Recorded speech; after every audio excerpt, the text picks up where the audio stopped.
Welcome to Talking Giants, presented by SeatGeek. I'm your host, Bobby Skinner, here with my co-host, Justin Pennick. And the Giants have added some free agents. They signed the linebacker from the Colts, Bobby Okereke. They signed a defensive lineman from the Bucs, Rakeem Nunez-Roches. And Sterling Shepard's back. Nick Gates is gone. And some special teams moves. Matt Breida's back. Justin, I think we've seen our one splash signing for the Giants, and I don't think there's going to be any huge other signings. Okay. We'll see what happens. As of now, I think I'm okay with that. I kind of am expecting there to be some sort of move at wide receiver, whether that is bringing Slayton back, whether that is like Paris Campbell. It was surprising, maybe not surprising, to see no wide receivers come back. There still is a number 13 that's floating around there that may be back.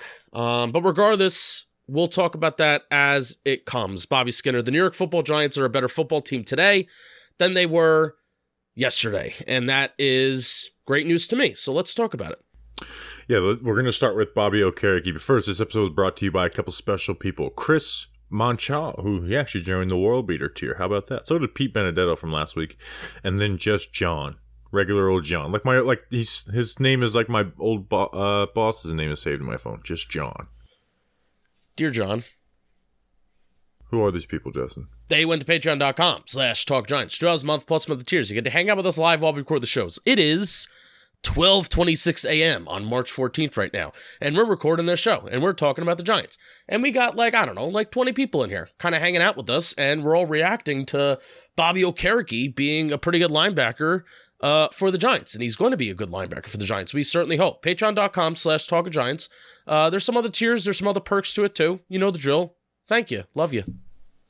Yeah, the Giants spent 4 years, $40 million with $22 million guaranteed on the Giants' weakest position on the roster. Linebacker was without a doubt the weakest position on the roster. You can argue the biggest need the team may have needed being a wide receiver one.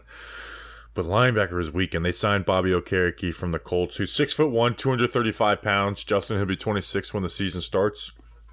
Linebacker market was kind of all over the place today. Some guys getting much less. Tremaine Edmonds got 18.5, close to Roquan Smith's deal. This deal kind of lines up in the middle of where you saw them.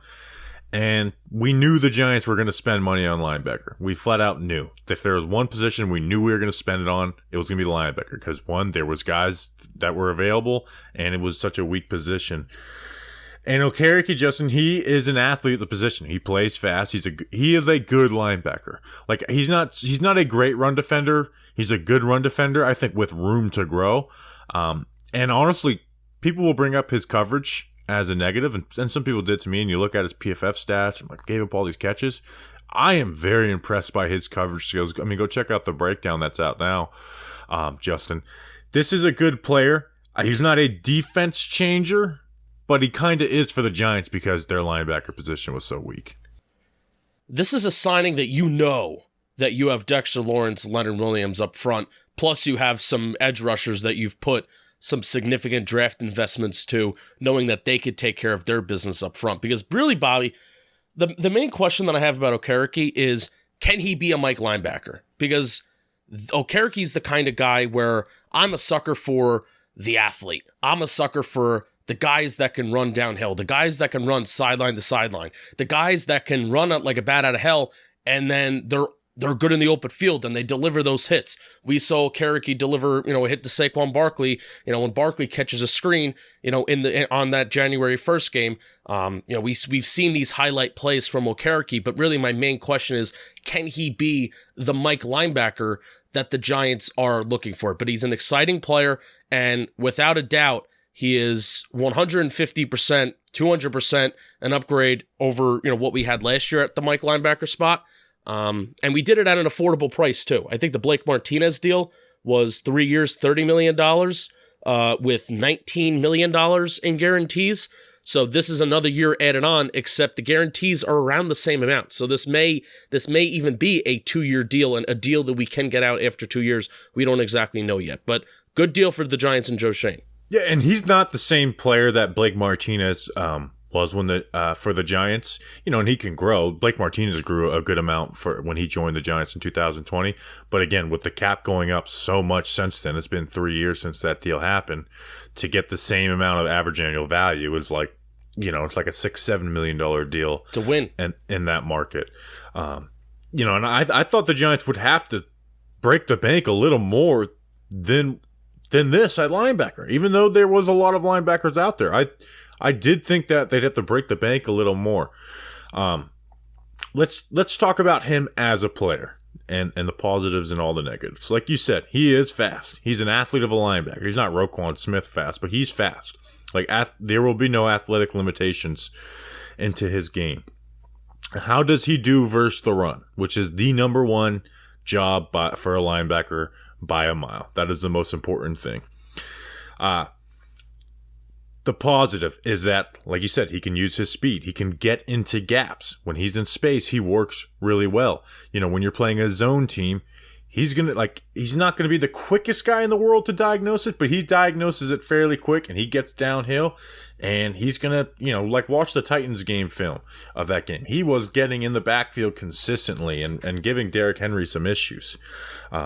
And he's a solid tackler too. Like, he's not a guy that's going to miss tackles either. Like, he's got good bend to dip if you need him to.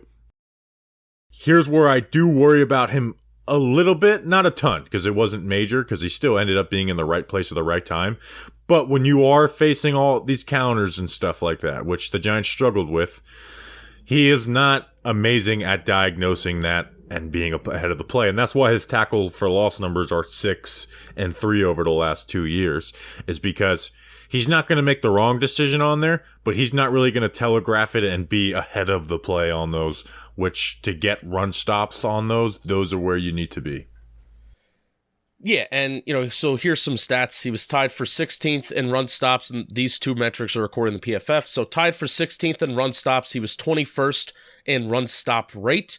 And then this is according to Next Gen Stats. Okereke generated 75 defensive stops in 2022. That was tied for 10th most among linebackers. And if you want a little context, Giants linebackers combined for 87 defensive stops last season, 19 fewer than any other defense. So, overall, where the Giants' biggest W comes, again, I want to state this again. The Giants' biggest W comes is that they don't have to overpay for a number one linebacker who is in the prime of his career. I think he's going to be turning 27 by the time the season starts.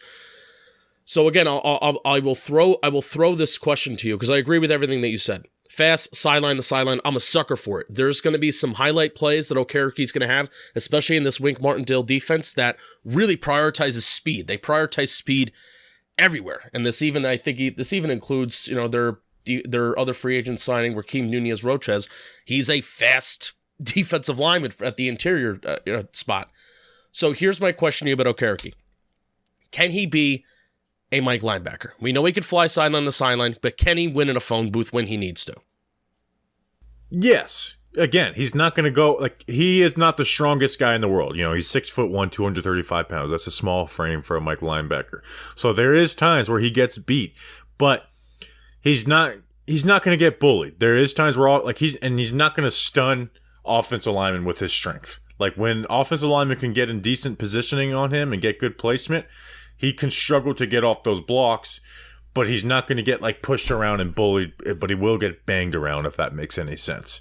Where he's not going to stack and shed offensive linemen, which again, I think that's where I Blake Martinez set himself clearly apart. I know we're referencing Blake Martinez, but it's basically the only good Giants linebacker we've had in 5 years or so. So I do want to use him as a reference point in that.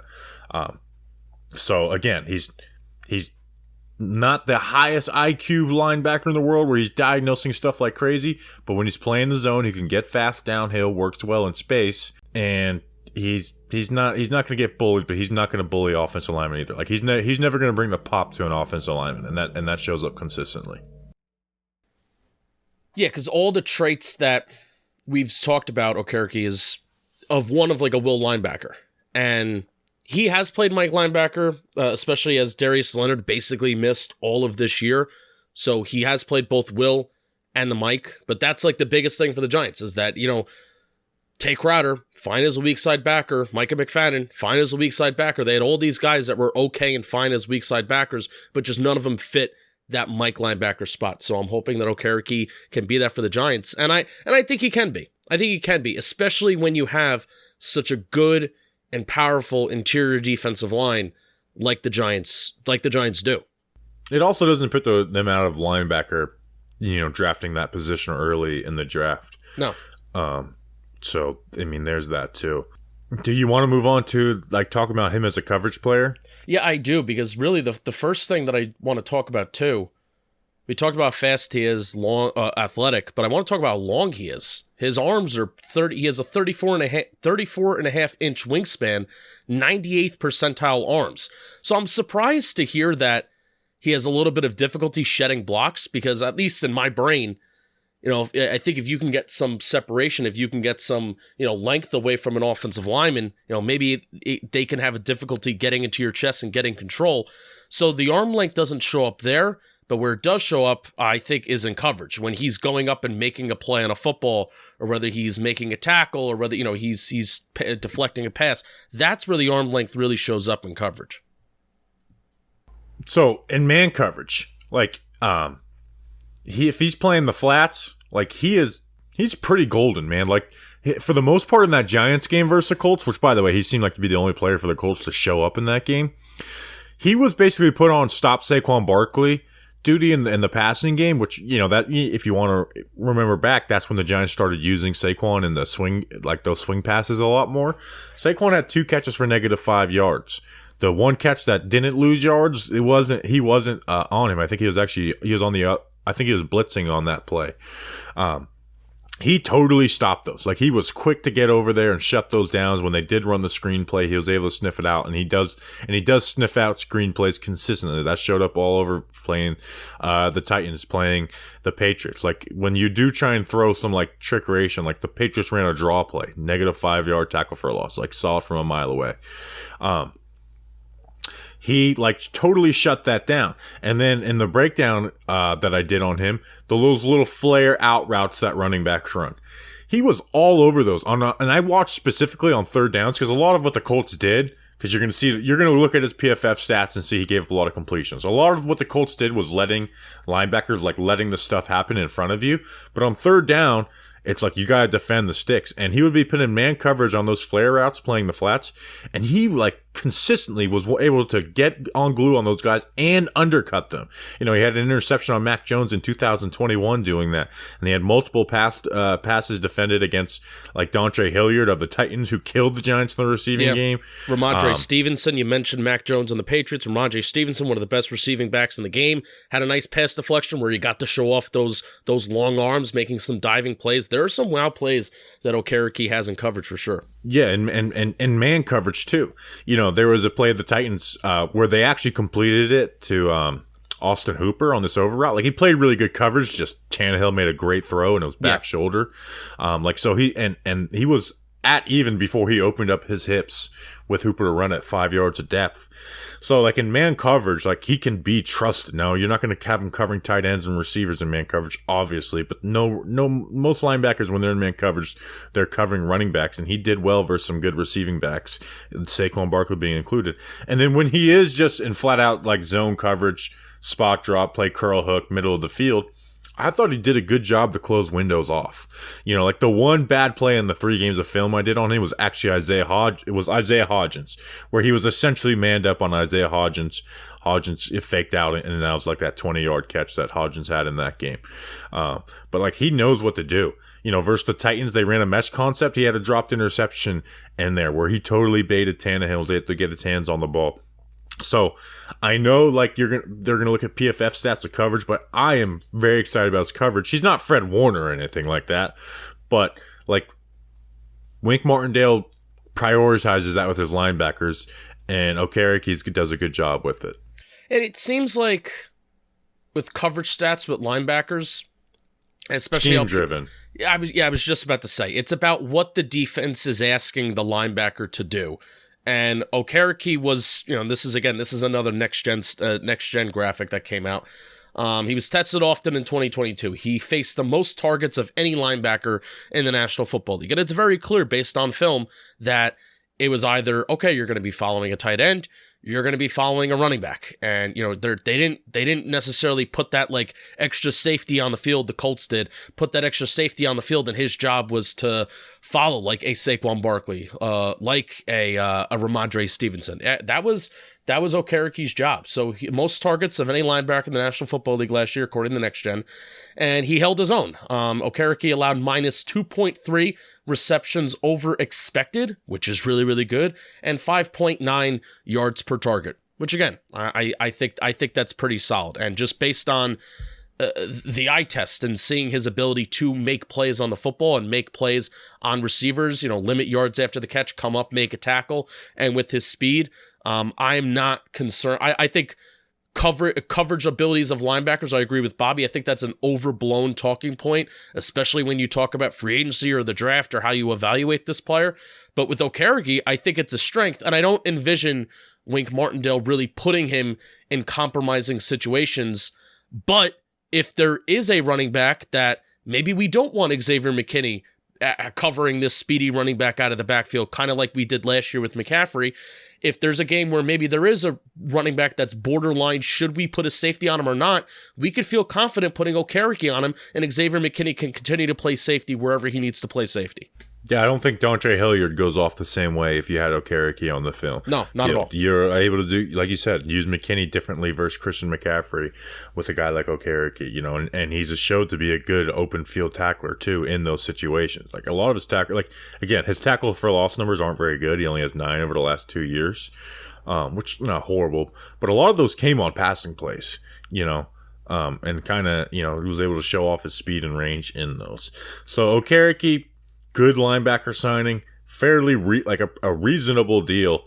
Obviously got more than guys like TJ Edwards. I'm not going to sit here and act like I did film breakdowns on all these free agent linebackers, but a very reasonable deal in the year of 2023. In a position of dire need, like you said. Yeah, they had to. They could not go into this, after post draft and not have a linebacker. And even if we drafted a linebacker early, I want someone solid. I want someone good next to that player too. So instead of having Micah McFadden and Jared Davis next to them. And I think we're learning more about how Joe Schoen, and maybe this is Wink Martindale too. I guarantee Wink Martindale and and his staff, they're ultimately a part of this process too. We're learning more about there's types of players, right? There's types of players that these guys are going to look for, these guys are going to sign, these guys are going to draft, these guys are going to prioritize. And we're sitting there wondering, our draft stream last year, man, Leo Chanel's fallen. Why aren't they taking Leo Chanel? Why aren't they taking Leo Chanel? Why aren't they taking Leo Chanel? He's probably the best, Mike linebacker in this entire draft class. I'm talking a pure Mike linebacker. Maybe they're not going to go for those type, like the Blake Martinez types. Maybe they're not going to go for those guys that, they're not slow, but they're not fast. And I really think this defense and what Joe Schoen's looking for, what Wink Martindale's looking for, I think they're looking for speed, and if you can go fast. I think that's what they're looking for out of their linebackers. Doesn't matter if you're a Mike or if you're a Will. Yeah, and then coverage is going to be prioritized. You ready to move on to Rakeem Nunez-Roches? Yes, I am ready to move on. All right, the Giants added another player to their team, and that is Rakeem Nunez-Roches, who was a defensive lineman for the Bucs the last 4 years. He's going to be 30 years old when the season starts, 6'2", 307 pounds. He is a run-stopping defensive tackle. They gave him 3 years, $12 million, which is obviously 4 years per year, $4 million per year, with $7.5 million guaranteed. So essentially means a 2 year, and out after 2 years. Had 33 tackles, 5 tackles for loss this year. The year before, 17 tackles, 3 tackles for loss. He actually started 10 games for the Bucs this past season. John Ledger, who covers the Bucs, kind of did a tweet about him, and I was like, let me go watch the film and see if it matches. It matches pretty much identical. He is a good athlete for the defensive tackle spot, which the Giants haven't really had as their depth pieces. It's been the Danny Shelton, Justin Ellis types. Even Nick Williams isn't some great athlete. So what he does well is he gets off the ball quick. Like he did no wasted motion. He has good footwork. Like he gets off the ball well, and he fires into offensive linemen's chests, and he's able to extend and kind of steer offensive linemen. I put out some on the film breakdown, some reps of that. And if you are playing a team that pulls a lot, like go watch the Ravens game where they pulled. Like he did a good job of getting into those guys' chests, steering them, and then jumping gaps when he needed to, like what you have to do versus those teams. But he is very much a person who fights through the offensive lineman, and he's not going to get these quick initial wins. Like he's not going to be a guy who like makes the guard look silly, make a tackle in the backfield. He's very much, I'm going to fire into your chest and try and control you and make a run stop that way, depending on which lane the running back goes through. And that's kind of the way he plays. So he is, a high energy, like run defending depth piece, obviously. And I think with this contract, he's probably going to be the third guy, on the team, like after Dex and Leonard Williams. I don't think they should go and spend more money on depth and defensive tackle position. Like I think you could get a minimum guy, and hopefully you get somebody in the draft and develop, because that's a position you can develop with some later picks. But this is, I hate saying this is an upgrade, because upgrade isn't a high standard for the Giants at this position, but it is an upgrade.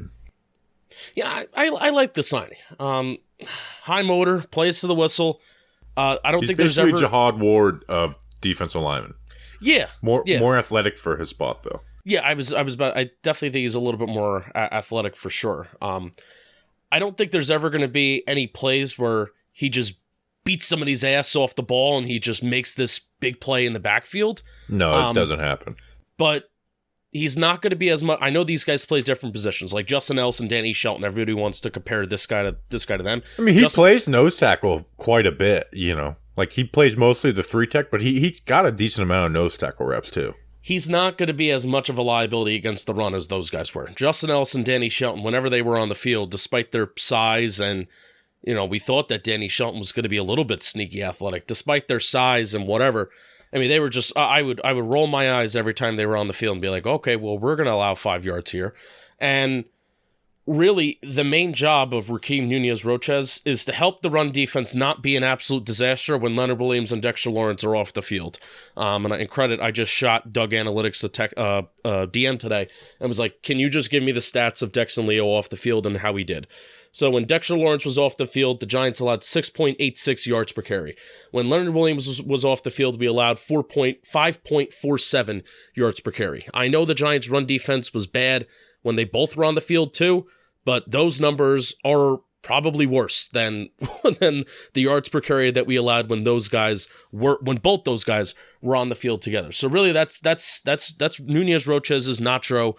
That's his main job, is that get Dexter Lawrence, get Leonard Williams off the field, that when they can have a break and a rest so they don't have to play 85, 90% of the snaps every single game, when either of those guys or both of those guys are off the field, you got to step up, you got to make plays against the run, at least hold your gap, not get your ass kicked, and maybe every once in a while make actually a run stop. That's your main job, and I think he could do it. Yeah, and that's kind of the only thing he's going to be asked to do, and obviously the Giants want to get better facing counters, which again, they really, really struggle with that. And that's a strength of Rakeem Nunez-Roches.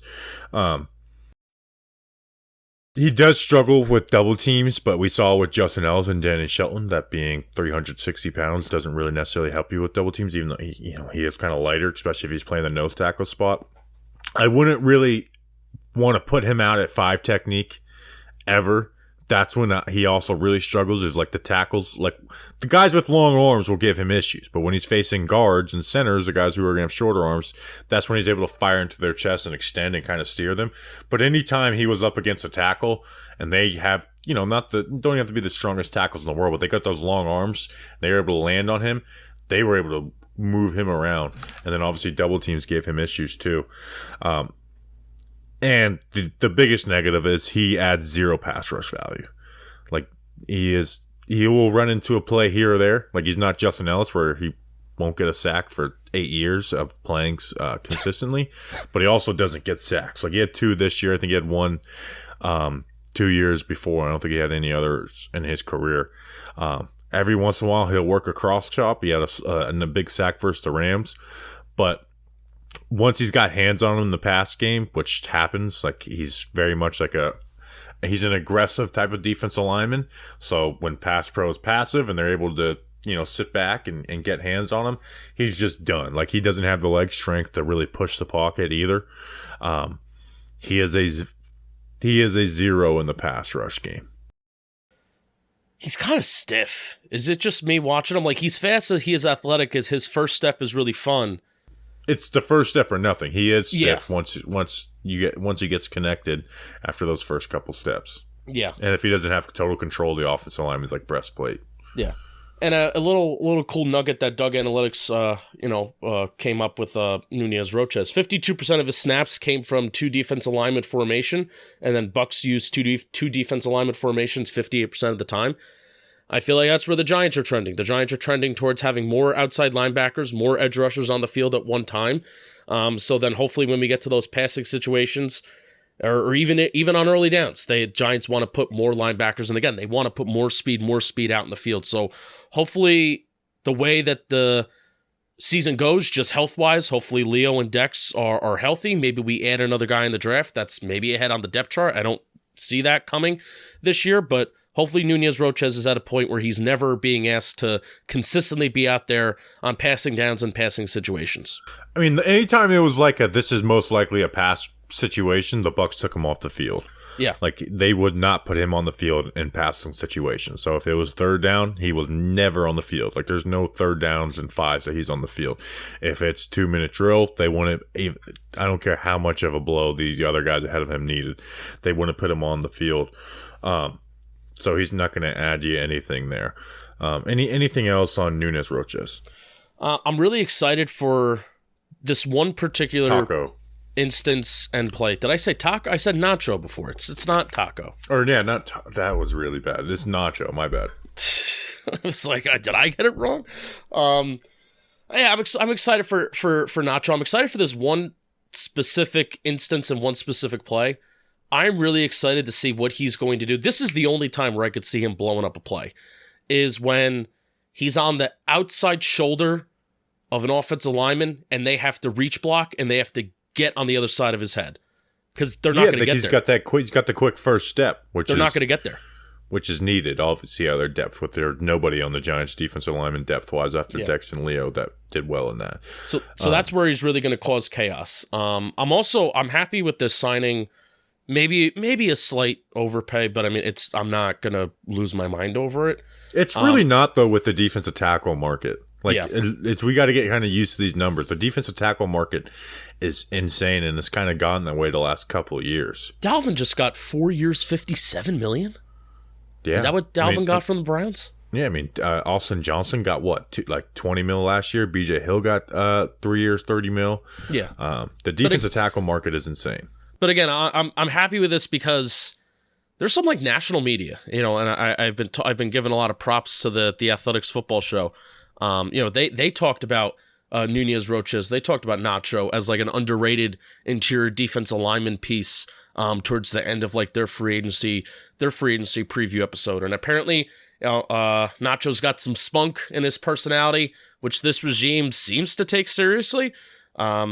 Vibes guys, locker room guys, Jihad Ward, Sterling Shepard, they seem to really enjoy guys that have some spunk in their character, and they could be good locker room guys. So welcome to New York, Nacho.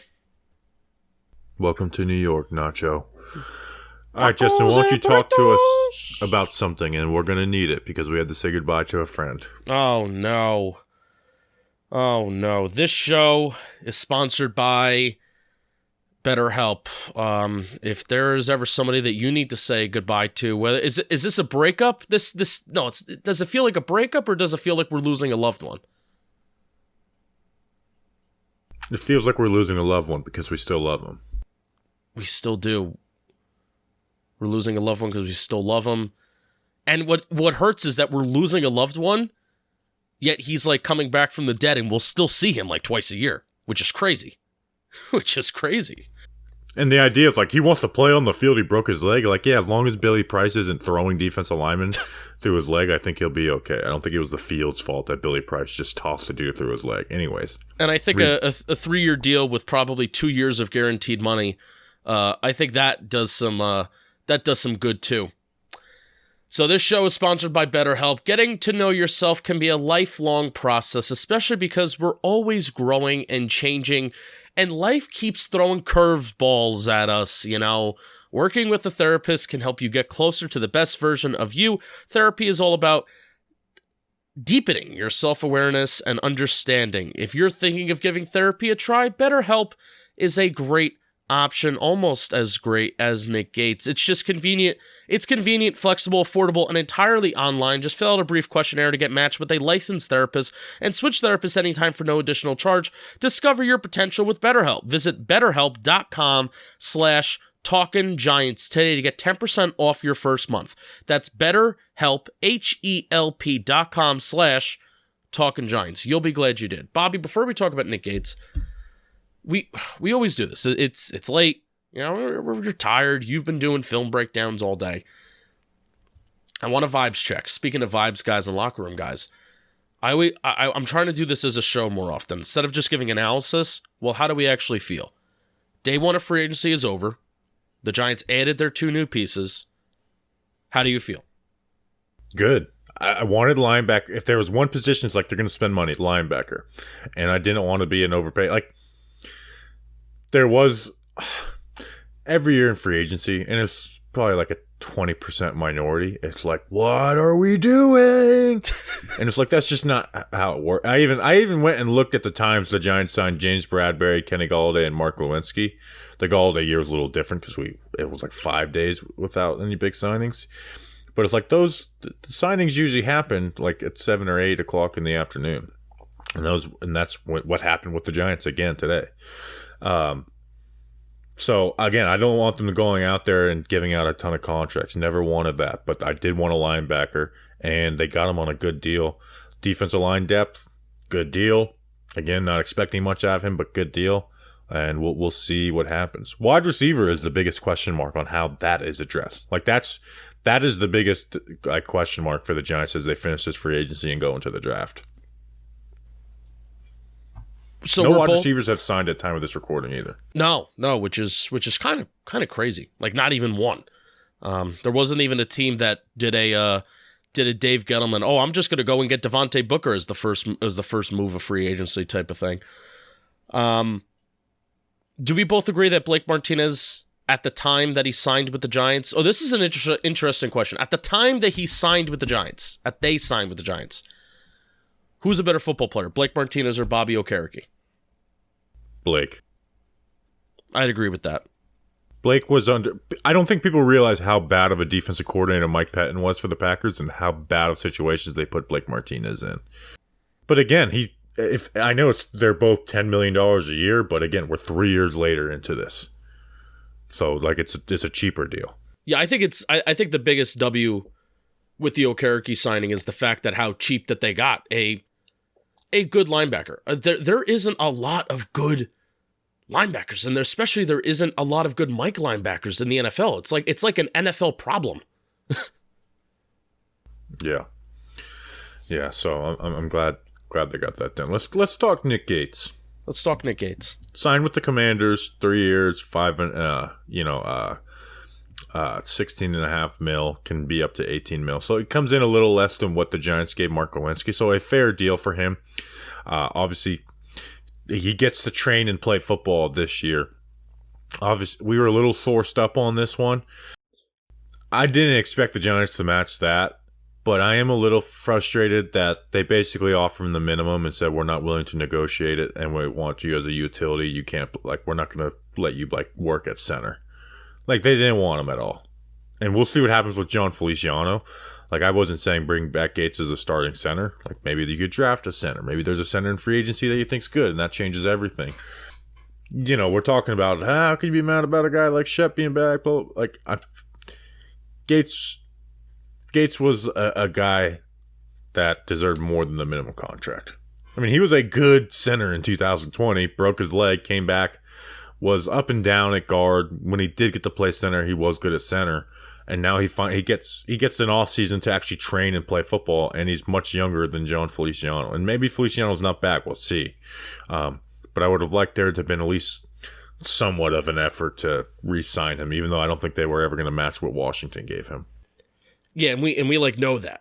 Yeah, we know that the Giants did not want to negotiate with him, and they only offered him the minimum, which does suck. You want to talk about bad way of going about things and treating your guys right, and I get Nick Gates isn't necessarily their guy, but Sterling Shepard is not the Giants guy. Joe Schoen didn't draft him. Joe Schoen didn't, give him his first contract extension. So I think that sucks. I think that's a bad way of going about things. A guy that, people really love Nick Gates. Guys in the locker room love Nick Gates. And obviously we fans really love Nick Gates too, and I think he deserved more than what he was given by the Giants. Yeah, and part of this is an emotional response because Nick Gates is our guy. From the start of Talking Giants till now, me and Danny King were talking about in 2019 preseason when Patricia Traina gave me an opportunity to write in 2019. My first piece was on his first start against the Jets. He played well, but in the Commanders, if any team knows Nick Gates, it is the Commanders. Not just because he got injured on the field, but he played well at tackle versus them in 2019. Yeah, and then they saw him at center in 2020, and then he started both games this past season, right? So they have a good idea. They need some help on that offensive line. But also, let's be realistic about things. Where would you rank Nick Gates on an interior offensive line power ranking right now? Bredesen was better than him. Number one. Okay. Azudu to be invested in more. Okay. And then it's Gates. And then he's over Glowinski. Yeah, but Glowinski was always going to come back. The question is, what do they do at center right now? Even if they draft someone, they need to have a veteran backup, whether that's John Feliciano or a name we're not thinking of. And I don't know. What do you think they're playing? What does anyone have a good read on what their plan of attack is at center? If John Feliciano is starting at center week 1, are you surprised at all? No. But you know what? I would prefer it's March 14th, right? I mean, they could go out, they can make a move. They could sign Ryan Kelly for all we know. They could draft somebody. Fine with it. I'm really thrilled if John Michael Schmitz is a Giant, right? But March 14th, my plan is, even if you bring back Feliciano, I want Ben Bredesen at center. Yeah, possibly. I just want to have someone who can just play center, though. I'm tired of musical. Let someone play freaking center. Yeah.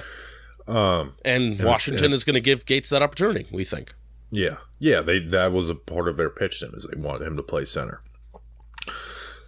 So we all love Nick Gates, despite what your opinion might be on his play, because obviously he didn't come in and light the world up this year when he came back from the injury. He wasn't the same player he was in 2020, even though he didn't get an offseason to train. Everyone loves Nick Gates, besides 1% who want to be edgy and not. But yeah, we all love Nick Gates. He's a dude. He's the man, the most down to earth player that's been on the Giants team. So, all love Nick Gates. First player to tweet out "Talking Giants versus the world?" ? Yeah, he definitely was. Yeah, wore shirts in the press conferences too, which was that was kind of cool. That was a moment. That was a whoa moment. Yeah. So obviously we have a little more of an emotional connection with Gates, but part of that emotional connection is we watched him become good in front of our eyes. Yeah, correct. The reason he liked us is because we talked about him being good. That's typically how connections start with players, at least on our end, is that, hey, we like you.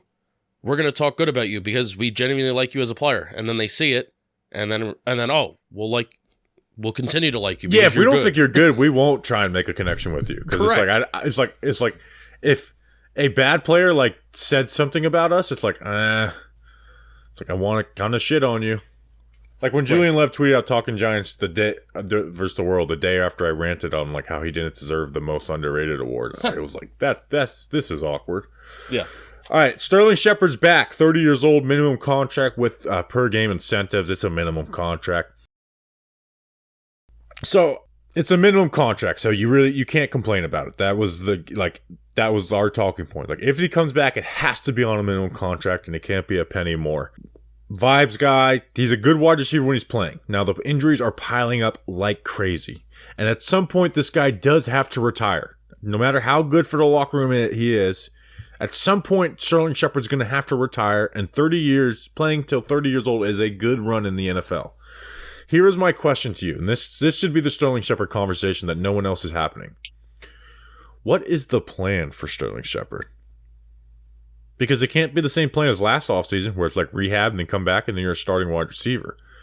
Like, the plan has to for him to be like the fourth or fifth wide receiver, because you can't rely on him. You can't go through another offseason and training camp of him rehabbing.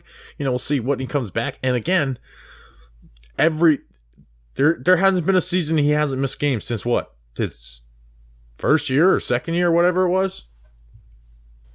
The injuries are piling Injuries up. Are getting worse. They're bigger and I was about to say, injuries. You're saying the injuries are piling up, but they were piling up before they really started to pile up. They were piling up before he started missing entire seasons. Now he's had two seasons back to back where he's had season-ending injuries. Yeah, I don't know what the plan is, man. It's cool that he's back. He's the longest tenured Giant.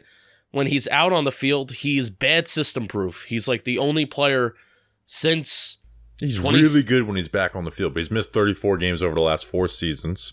Sterling Shepard, if he stayed healthy last year, would have been awesome. Like, he perfectly fit, so I get it. It's just, how do you plan with a guy where it's like, no matter what, it's like he's going to be, like, do you play him 10 to 15 snaps a game? Like, that feels like a weird role for someone who's as good as Sterling Shepard is. But it's like, if he's, again, these tissue injuries are becoming, like, really bad. And he's had season-ending injuries in 2 of his last 4 games played. Yeah, I mean, I did a tweet the other day where I incorrectly tweeted out all of the wide receivers currently on the roster. So here are the wide receivers currently on the roster. Isaiah Hodgins. You don't even have to count futures. When people are like Mekhi Polk, it's Isaiah Hodgins, Wan'Dale Robinson, and Colin Johnson. Isaiah, we'll do all of them regardless of futures deals. No, not futures deals. Isaiah Hodgins, you can rely on him. Cool. Wan'Dale Robinson, coming off a season-ending injury. Sterling Shepard, coming off a season-ending injury. Colin Johnson, coming off a season-ending injury. Khalil Pimpleton, never has played an NFL game. David Sills, doesn't exist. Those are the Giants' wide receivers that are currently on the roster. Oh, Mekhi Polk, and then even Jaden Mickens. Thank you to Research Rick for reminding me or of teaching me who those names are and that they exist. You should have known Mekhi Polk. He was on the practice squad all year long. Tough. Tough for Mekhi Polk. Tough for me. I don't know what their plan is this year. I don't know what their plan. Yeah, that's the thing. Is like I'm for bringing back Sterling Shepard. I don't. What's going to be the role for a guy who is you can't rely on him because he's having major injuries and you're not even getting, like, the offseason. We'll see when he comes back in camp. But it's scary. And it sucks because he's been so good and he is a great, like, leader of the team. But he's always injured, and the injuries have gotten not even more frequently, but worse. There are 5 wide receivers on the Giants who have, like, gotten NFL playing time.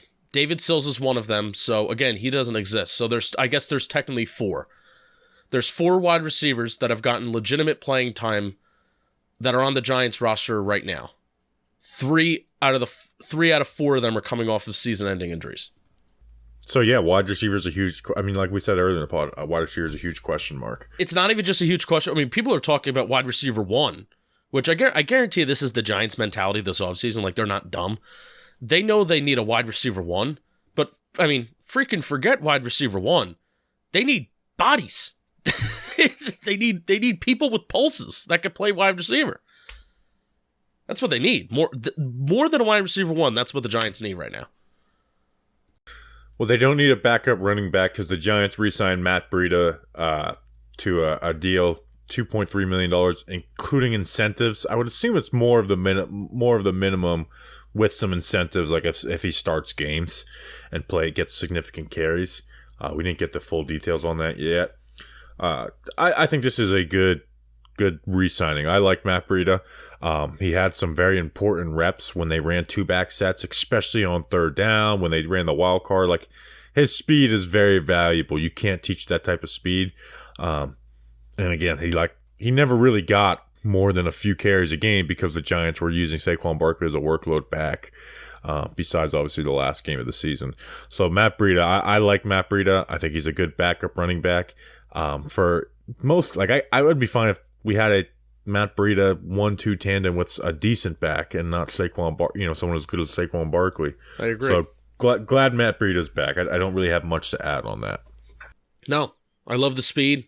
And I think he even proved that he's not just a speed back. I think there were some times where he showed a little bit of power. Was given the ball on some sweeps. I think there was like a 3rd and 2 against Minnesota in the playoffs. Mm-hmm. That it was like totally. They ran gritty. that play a lot. Yeah, they ran that play a lot. Really gritty. I'm still waiting for like a big Matt Breida 20+ yard play where he kind of gets to show off that speed a little bit. Some of the times that he had in San Fran, but he doesn't get a lot of reps. So I feel good that if and when Saquon Barkley misses games, we got Matt Breida there, and Matt Breida will be part of a 1-2 punch, maybe with Gary Brightwell, maybe with somebody else, for this year, and I feel solid about that. And if they draft a back, like, he's as good as a number 3 running back as you get in the NFL, and he's getting a number 3 running back salary too. Yep.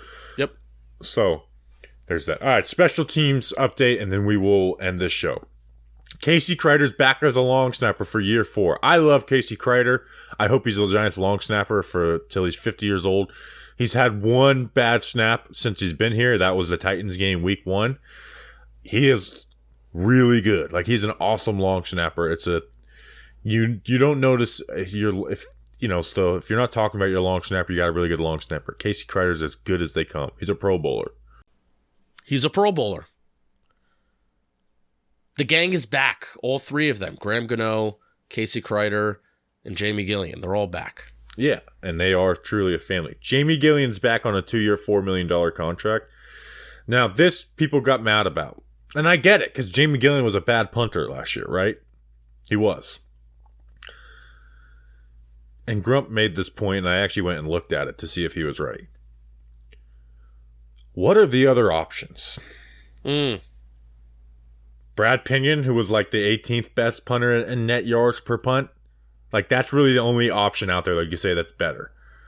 All the other, like Jake Bailey of the Pats was worse.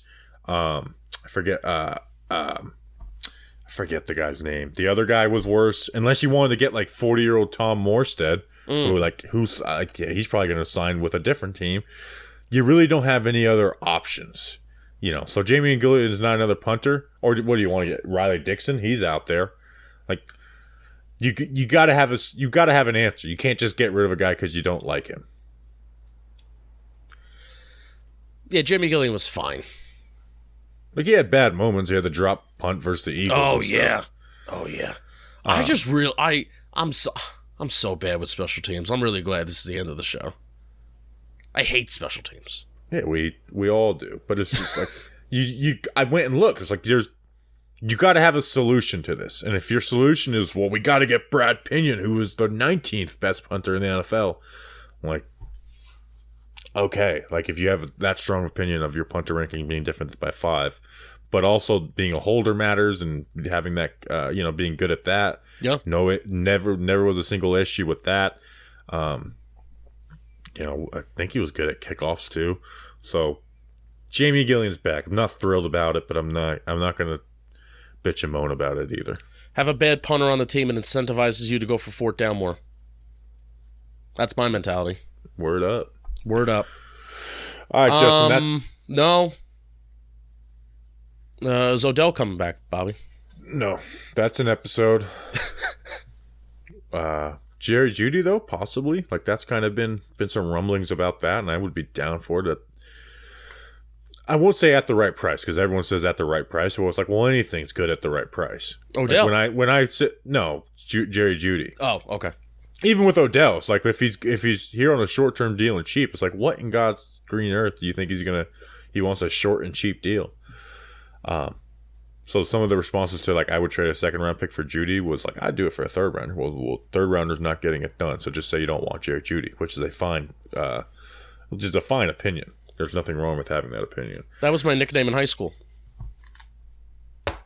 Bradley opinion. Bradley opinion. No, short and cheap. Short and cheap. That's an episode. We'll be back most likely Friday, unless there is a big splash signing. Then we'll come back earlier.